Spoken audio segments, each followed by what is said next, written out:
Bugun men sizga juda muhim masalani tushuntirib beraman. 25 iyulgacha bajarilishi kerak bo'lgan ishlar va iyul oyida kuchga kirayotgan asosiy o'zgarishlar. Bu ma'lumot faqat tadbirkorlar yoki buxgalterlar uchun emas. Oddiy fuqarolar, nafaqaxo'rlar, ishchilar, talabalar, uy-joy egalariga ham bevosita taalluqli. Agar siz hujjat to'lov, imtiyoz, subsidiya yoki soliq masalasini vaqtida tekshirmasangiz, keyin ortiqcha jarima, navbat, rad javobi yoki pul yo'qotish holatiga duch kelishingiz mumkin. Shuning uchun videoni oxirigacha ko'ring. Men hammasini oddiy tilda, real hayotdagi misollar bilan tushuntiraman. Kim xavotir olish kerak? Kimga bu o'zgarishlar ta'sir qilmaydi? Qaysi joyda odamlar ko'p xato qiladi va 15 iyulgacha aniq nima qilish kerak? Hozirning o'zida kanalga obuna bo'ling, like bosib qo'ying. Chunki bunday ogohlantirishlar ko'pchilikka vaqtida yetib bormaydi. Avval vaziyat qanday edi? Ko'pchilik odamlar hujjat va to'lov masalalarini yil boshida yoki yil oxirida tekshirardi. Masalan, soliq qarzi bormi? Kommunal xizmatlarda ortiqcha hisob-kitob chiqmadimi? Bola puli yoki subsidiya bo'yicha ariza holati qanday? Kadastr ma'lumotlari to'g'rimi? Bank kartasida cheklov yo'qmi? Pensiya yoki nafaqa hujjatlari yangilanishi kerakmi? Bular odatda kechikib esga tushardi. Odamlar hali vaqt bor, keyin ko'raman, o'zi xabar keladi deb yurardi. Endi esa vaziyat boshqacha. Iyul oyida ko'plab tizimlar yarim yillik ma'lumotlarni yangilaydi. Davlat idoralari, soliq organlari, banklar, kommunal xizmatlar, ijtimoiy himoya tizimi va elektron platformalarda ma'lumotlar solishtiriladi. Ya'ni bir joyda sizning daromadingiz, boshqa joyda mulkingiz, yana boshqa joyda oilaviy tarkibingiz, yashash manzilingiz yoki to'lovlaringiz ko'rinadi. Agar shu ma'lumotlar bir-biriga mos kelmasa, tizim sizni xavfli holat sifatida belgilashi mumkin. Natijada arzangiz rad etiladi, imtiyoz to'xtaydi. Qarzdorlik ko'rinadi yoki qo'shimcha tekshiruvga tushib qolasiz. 15 iyulgacha degan sana shuning uchun muhimki, ko'p jarayonlarda oy o'rtasi yakuniy tekshirish. To'lovni yopish yoki arizani qayta topshirish uchun qulay muddat hisoblanadi. Men buni qo'rqitish uchun aytmayapman. Men amaliyotda ko'rganman. Odam birgina ma'lumotni vaqtida tuzatmagani uchun 3 oy subsidiya ola olmaydi. Yoki tadbirkor kichik qarzni ko'rmay qoladi. Keyin hisob varag'iga cheklov tushadi. Yoki pensionerning kartasi, pasport ma'lumoti yoki yashash manzili tizimda eski ko'ringani uchun to'lov kechikadi. Birinchi o'zgarish. Ko'proq jarayonlar elektron tekshiruv orqali amalga oshirilmoqda. Oldin siz bir idoraga borib, bir xodimga tushuntirib, qog'oz ko'rsatib masalani hal qilishingiz mumkin edi.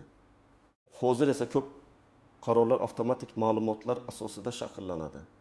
Masalan, siz bola puli yoki moddiy yordam so'rasangiz, tizim faqat arizangizga qarab qolmaydi.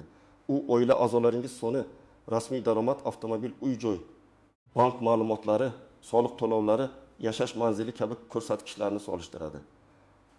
Agar sizning nomingizda eski avtomobil bo'lsa ham, tizim uni mulk sifatida ko'rishi mumkin. Siz esa u mashina yurmaydi, hovlida turibdi desangiz ham, hujjatda u sizniki bo'lsa hisobga olinadi. Ikkinchi o'zgarish, qarzdorliklar tezroq ko'rinmoqda. Soliq, aliment, kredit, jarima, kommunal to'lov yoki ijro hujjati bo'yicha qarz bo'lsa, u avvalgidek uzoq vaqt yashirin qolmaydi. Masalan, odam 8 ming so'm jarimani vaqtida to'lamaydi. Unga bu arzimagan puldek tuyuladi. Lekin keyin bank kartasidan pul yechilmay qoladi.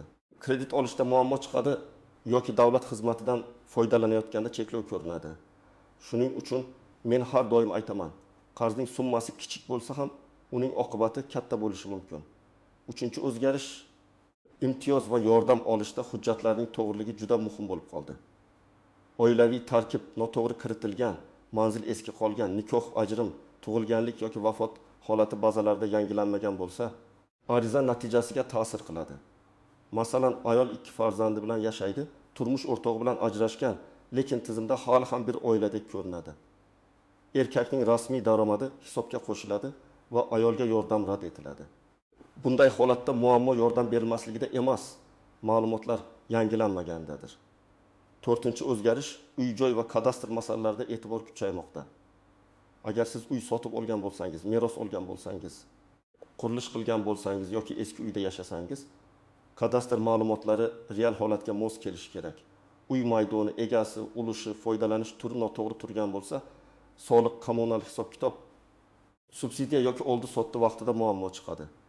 Ko'pchilik uy o'zimniki hujjati bor deb o'ylaydi. lekin hujjat borligi boshqa. Elektron bazada to'g'ri aks etgani boshqa masala. Birinchi navbatda bola puli moddiy yordam. Subsidiya, kompensatsiya yoki boshqa ijtimoiy to'lov oladigan oilalar 11 iyulgacha hujjatlarni tekshirishi kerak. Men oddiy misol keltiraman. Bir oilada ota, ona va 3 farzand bor. Ota vaqtincha ishlamaydi. Ona uyda bola qaraydi. Ular yordam olishga haqli bo'lishi mumkin. Lekin otaning nomida 2010 yilda olingan eski avtomobil bor.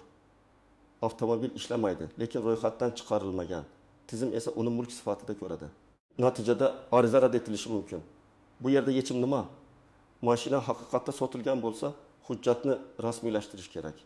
Yaroqsiz bo'lsa, tegishli tartibda hisobdan chiqarish kerak. Shunchaki u mashina meniki emas deyish yetarli emas. Ikkinchi guruh yakka tartibdagi tadbirkorlar, o'zini o'zi band qilganlar va kichik biznes egalari. Sizda faoliyat vaqtincha yurmayotgan bo'lsa ham, soliq kabinetini tekshiring. Chunki ayrim hollarda hisobot topshirilmagan, minimal to'lov ko'rinib qolgan, eski faoliyat turi yopilmagan yoki qarzdorlik paydo bo'lgan bo'lishi mumkin. Masalan, odam 2023 yilda kichik savdo faoliyatini ochgan, keyin ishlamagan, daromad yo'q. Demak, muammo yo'q deb o'ylaydi. Lekin ayrim majburiyatlar faoliyat maqom bilan bog'liq bo'lishi mumkin. Natijada yil o'rtasida qarz ko'rinadi. Shuning uchun men aytaman, faoliyat yuritmasangiz ham shaxsiy kabinetni ochib qarang. Uchinchi guruh kredit olganlar yoki kredit olishni rejalashtirayotganlar. Banklar hozir mijozning faqat oyligiga qaramaydi. Kredit tarixi, qarzdorlik, boshqa majburiyatlar, aliment, jarima, soliq qarzi ham ta'sir qilishi mumkin. Masalan, siz 20 million so'm kredit olmoqchisiz. Oyligingiz yetadi. Lekin 300 ming so'm eski qarzdorlik yoki muddati o'tgan to'lov chiqsa, bank sizni xavfli mijoz deb baholashi mumkin. Siz esa 300 ming so'm nima bo'libdi deysiz. Bank uchun esa bu intizom masalasi. 4-guruh uy-joy egalari va ijaraga beruvchilar. Agar siz uyingizni ijaraga bergan bo'lsangiz, shartnoma masalasini tekshiring. Rasmiy shartnoma yo'q bo'lsa, keyin nizo chiqsa, sizning huquqingizni isbotlash qiyinlashadi. Ijarachi kommunal to'lovni to'lamasligi mumkin. Uyga zarar yetkazishi mumkin. Muddatidan oldin chiqib ketishi mumkin. Og'zaki kelishuv doim ham yordam bermaydi. Bundan tashqari, ayrim holatlarda ijara daromadi bo'yicha soliq majburiyati ham yuzaga keladi. Tanishingiz yashayapti degan gap huquqiy himoya bermaydi. 5-guruh pensiya va nafaqa oluvchilar. Agar pasport almashtirilgan bo'lsa, karta muddati tugayotgan bo'lsa, yashash manzili o'zgargan bo'lsa yoki bank rekvizitlarida muammo bo'lsa, to'lov kechikishi mumkin. Men ko'p ko'rgan holat, pensioner kartasining muddati tugagan, lekin oila a'zolari bunga e'tibor bermagan. Keyin pul tushmaydi. Odam bankka boradi, navbatda turadi, asabiylashadi. Aslida bu masala oldindan tekshirilsa ancha oson hal bo'ladi. Agar sizda hech qanday davlat to'lovi, subsidiya, soliq majburiyati, kredit, ijara, tadbirkorlik faoliyati, kadastr masalasi bo'lmasa, xavotir kamroq. Lekin baribir men kamida 3 narsani tekshirishni tavsiya qilaman. Shaxsiy hujjatlaringiz amal qilish muddati, bank kartangiz holati va davlat xizmatlari portallardagi shaxsiy ma'lumotlaringiz. Chunki bugun muammo bo'lmasa ham ertaga shoshilinch hujjat kerak bo'lib qolishi mumkin. Masalan, farzandingizni bog'chaga joylashtirmoqchisiz, ishga kiryapsiz, chet elga chiqmoqchisiz, kredit olmoqchisiz yoki uy sotmoqchisiz. Shunda eski xatolar birdan yuzaga chiqadi. Birinchi misol, Dilshod aka tartibdagi tadbirkor sifatida ro'yxatdan o'tgan.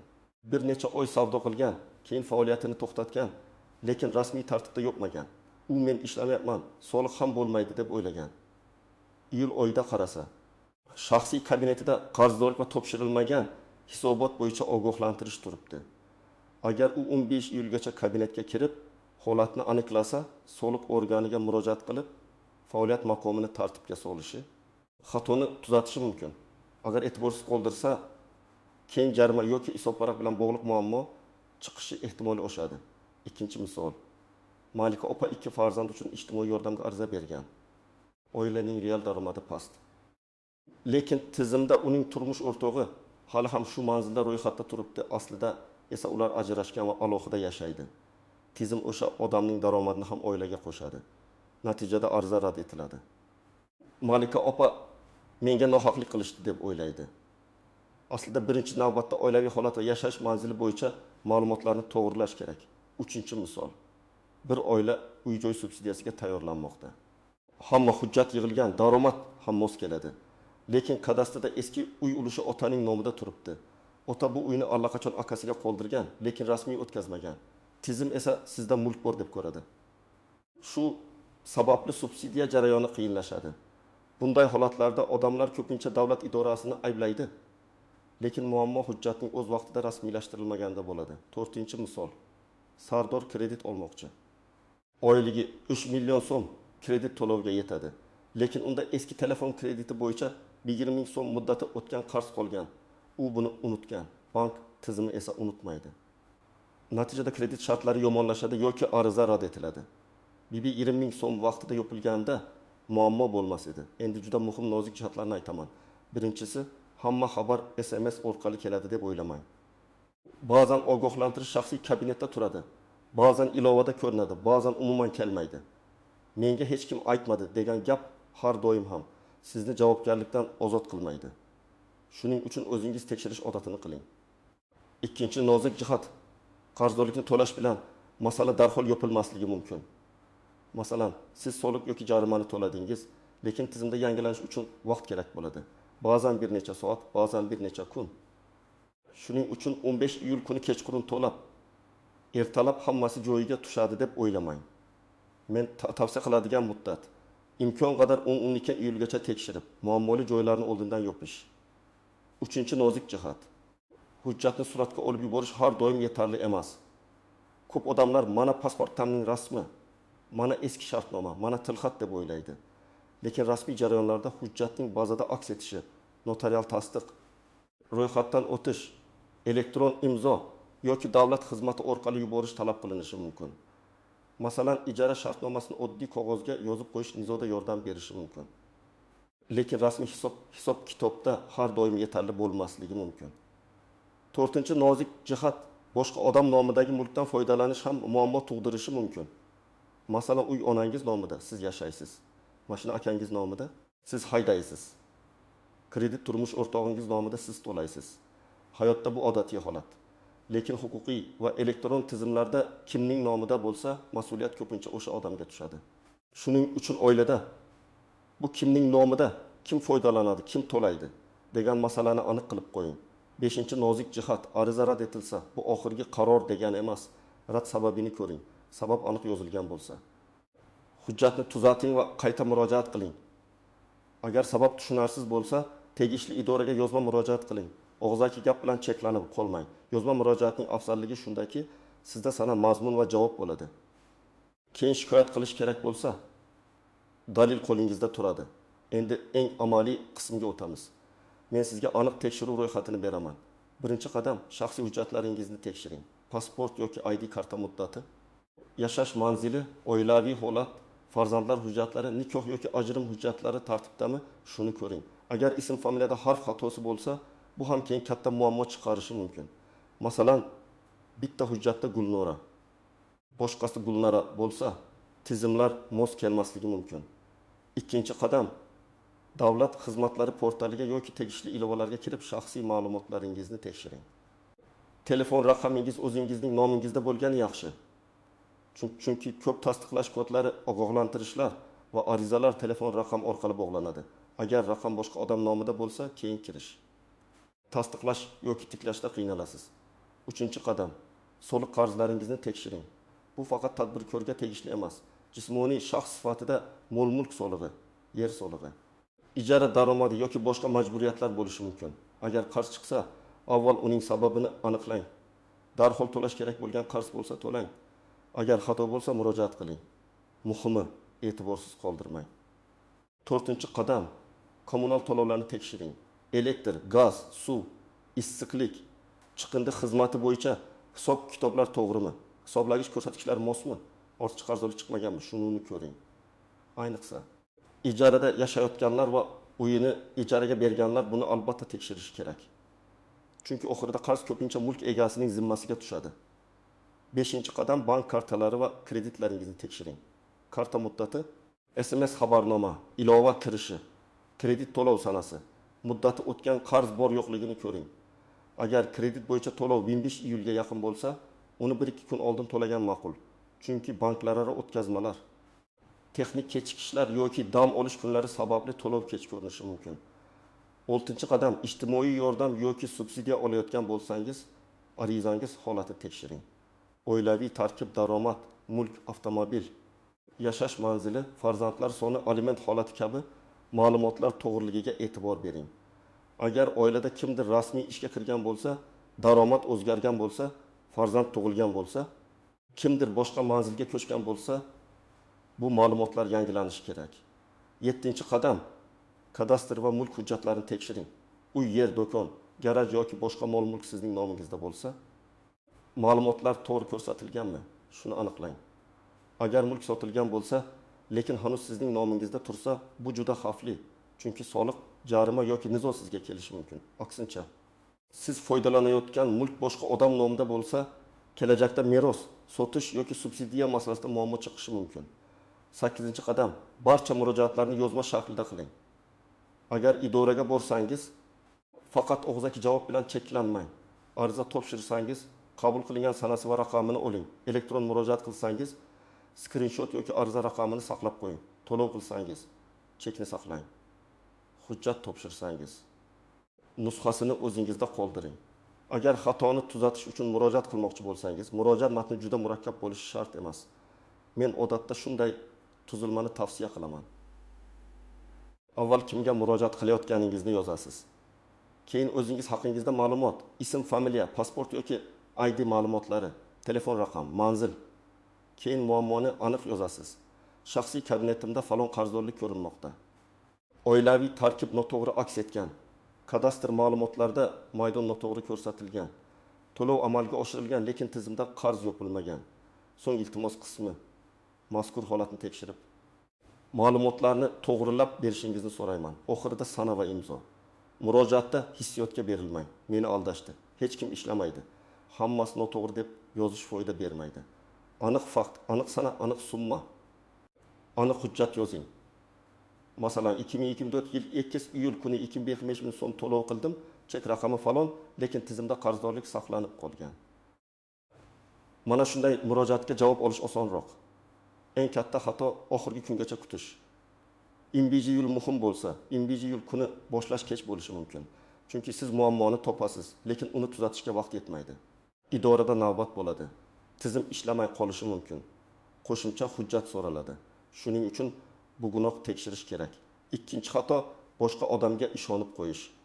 O'g'lim biladi, buxgalter ko'radi, ijarachi to'laydi. Bank o'zi yecha oladi deb yurish xavfli. Albatta yordam olish mumkin, lekin yakuniy mas'uliyat sizning nomingizdagi hujjat va majburiyat bo'yicha sizga tushadi. 3-xato chek va hujjatlarni saqlamaslik. To'lov qildingizmi? Chekni saqlang.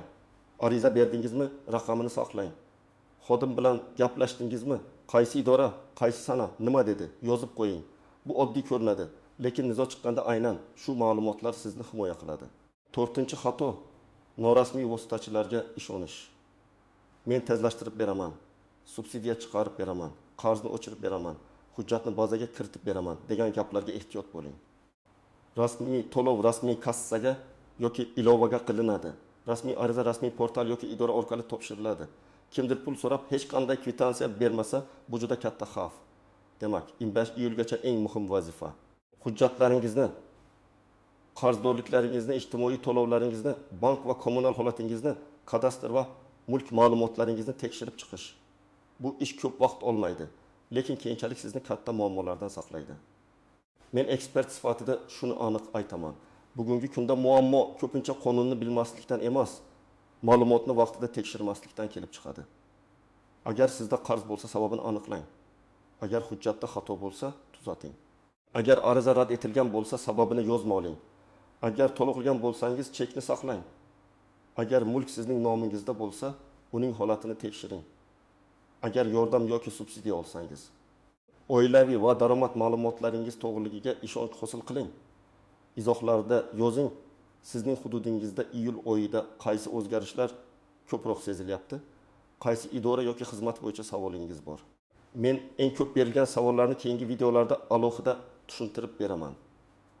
Video foydali bo'lgan bo'lsa, like bosing, yaqinlaringizga yuboring va kanalga obuna bo'ling. Chunki bunday ma'lumotni vaqtida bilgan odam pulini vaqtini va asabini saqlab qoladi.